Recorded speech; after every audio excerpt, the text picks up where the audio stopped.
Tell me that wasn't amazing. Hey, Blue. How are you doing? How do you like your new physics engine? You like it, huh? Yeah, I bet. I know. Tactile feedback, rigid body, soft body simulation, super real time.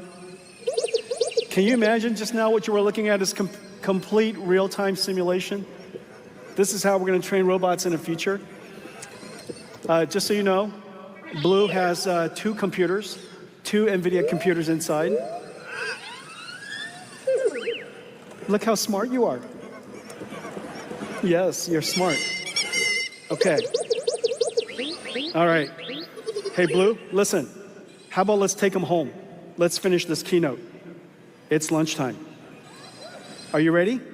Let's finish it up. We have another announcement. You're good. You're good. Just stand right here. Stand right here. Stand right here. All right, good. Right there. That's good. All right, stand.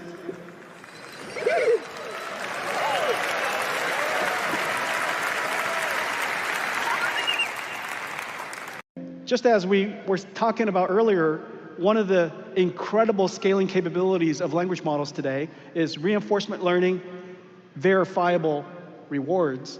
The question is, what's the verifiable rewards in robotics? And as we know very well, it's the laws of physics. Verifiable physics rewards. And so we need an incredible physics engine. Well, most physics engines have been designed for a variety of reasons. They could be designed because we want to use it for large machineries, or maybe we design it for virtual worlds, video games and such.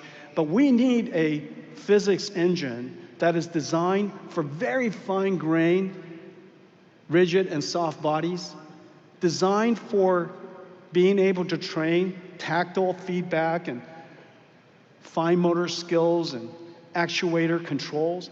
We need it to be GPU accelerated so that these virtual worlds could live in super linear time, super real time, and train these AI models incredibly fast.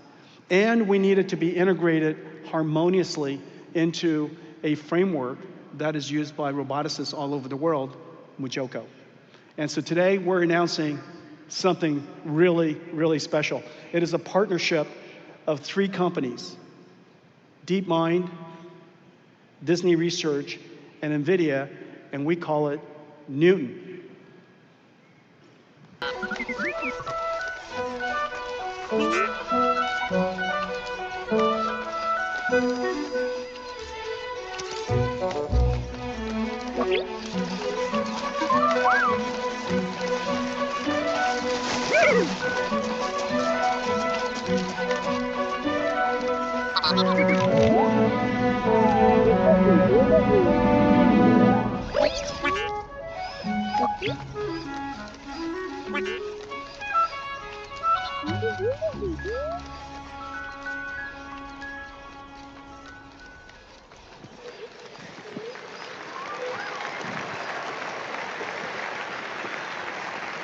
Tell me that wasn't amazing. Hey, Blue. How are you doing? How do you like your new physics engine? You like it, huh? Yeah, I bet. I know. Tactile feedback, rigid body, soft body simulation, super real time. Can you imagine just now what you were looking at is complete real-time simulation? This is how we're going to train robots in the future. Just so you know, Blue has two computers, two NVIDIA computers inside. Look how smart you are. Yes, you're smart. Okay. All right. Hey, Blue, listen. How about let's take them home? Let's finish this keynote. It's lunchtime. Are you ready? Let's finish it up. We have another announcement. You're good. You're good. Just stand right here. Stand right here.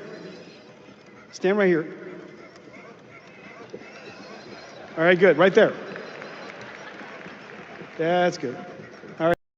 And this is what, the goal is to build these next generation computers for next generation workloads. And so here's an example of a reasoning model. And in a reasoning model, Blackwell is 40 times the performance of Hopper. Straight up. Pretty amazing. Just to put it in perspective, this is what a 100 megawatt factory looks like. This is a 100 megawatt factory. You have, based on Hoppers, you have 45,000 dies, 1,400 racks, and it produces 300 million tokens per second, okay? And then this is what it looks like with Blackwell. You have 86, yeah, I know.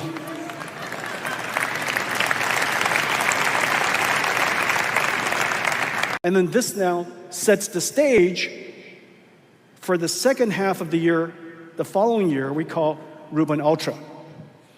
Okay, so Vera Rubin Ultra. I know. This where you go. All right, so this is Vera Rubin Ultra, second half of 27. It's NVLink 576 extreme scale up. Each rack is 600 kilowatts, 2.5 million parts, okay? And obviously a whole lot of GPUs. And everything is X factored more. So 14 times more flops, 15 exaflops. Instead of one exaflop, as I mentioned earlier, is now 15 exaflops, scaled up exaflops, okay? And it's 4.6 petabytes, so 4,600 terabytes per second scale up bandwidth. I don't mean aggregate, I mean scale up bandwidth.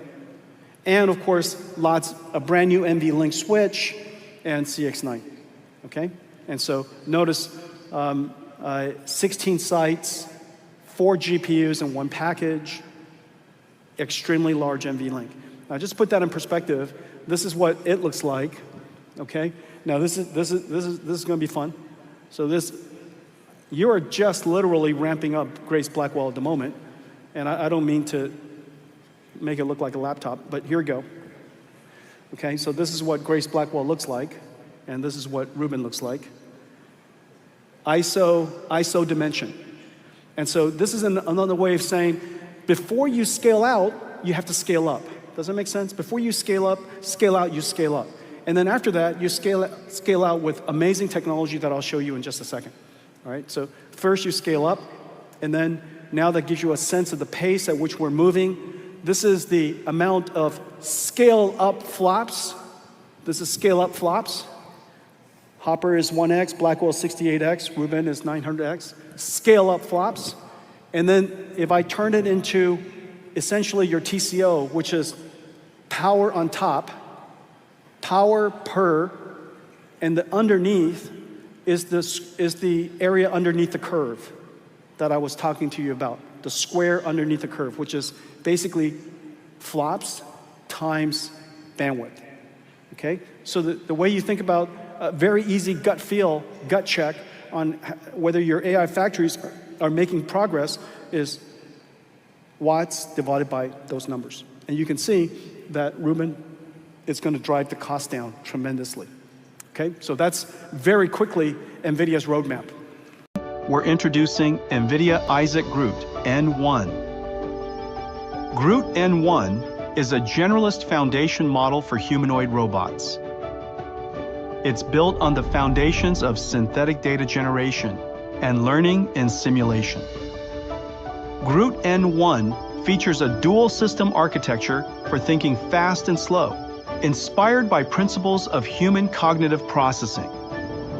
The slow thinking system lets the robot perceive and reason about its environment and instructions, and plan the right actions to take. The fast thinking system translates the plan into precise and continuous robot actions.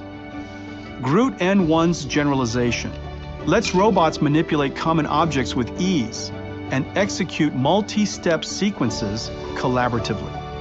And with this entire pipeline of synthetic data generation and robot learning, humanoid robot developers can post-train GR00T N1 across multiple embodiments and tasks across many environments. Around the world, in every industry, developers are using NVIDIA's 3 computers to build the next generation of embodied AI.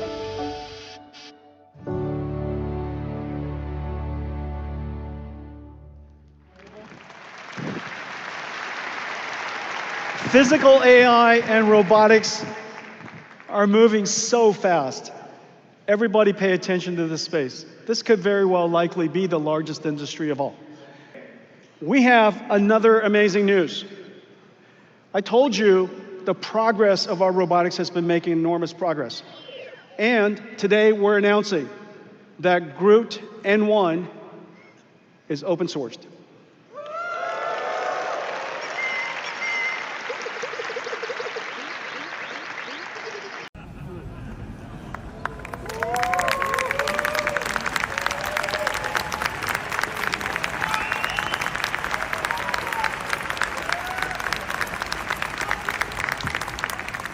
This is NVIDIA's new DGX, and we call it DGX Spark.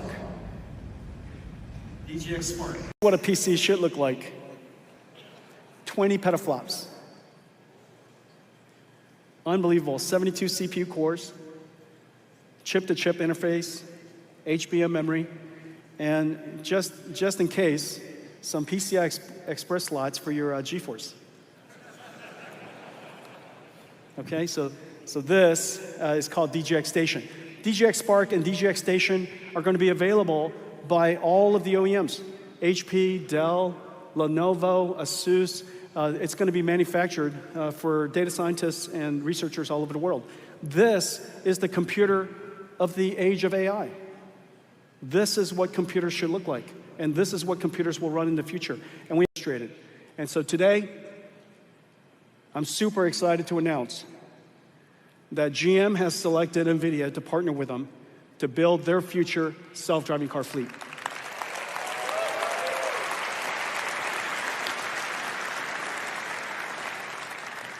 The time for autonomous vehicles has arrived, and we're looking forward to building with GM AI in all 3 areas. AI for manufacturing, so they can revolutionize the way they manufacture. AI for enterprise, so they can revolutionize the way they work, design cars and simulate cars, and then also AI for in the car. So AI infrastructure for GM, partnering with GM, and building with GM their AI. So I'm super excited about that.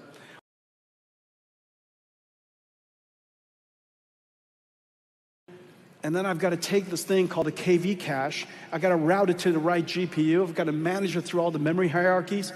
That piece of software is insanely complicated. And so today we're announcing the NVIDIA Dynamo.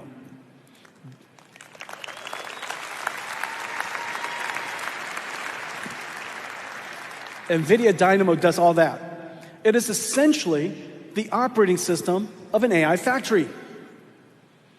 Whereas in the past, in the way that we ran data centers, our operating system would be something like VMware. And we would orchestrate, and we still do, you know, we're a big user, we orchestrate a whole bunch of different enterprise applications running on top of our enterprise IT. But in the future, the application is not enterprise IT, it's agents. And the operating system is not something like VMware, it's something like Dynamo. And this operating system is running on top of not a data center, but on top of an AI factory. Now, we call it Dynamo for a good reason. As you know, the Dynamo was the first instrument that started the last industrial revolution, the industrial revolution of energy. Water comes in, electricity comes out. It's pretty fantastic. You know, water comes in, you light it on fire, turn it to steam, and what comes out is this invisible thing that's incredibly valuable. It took another 80 years to go to alternating current, but Dynamo is where it all started. Okay, so we decided to call this operating system, this piece of software, insanely complicated software, the NVIDIA Dynamo. It's open source.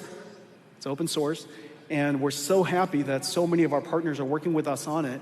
And one of my favorite partners, I just love them so much because of the revolutionary work that they do, and also because Aravin's such a great guy. But Perplexity is a great partner of ours in working through this. Okay, so anyhow.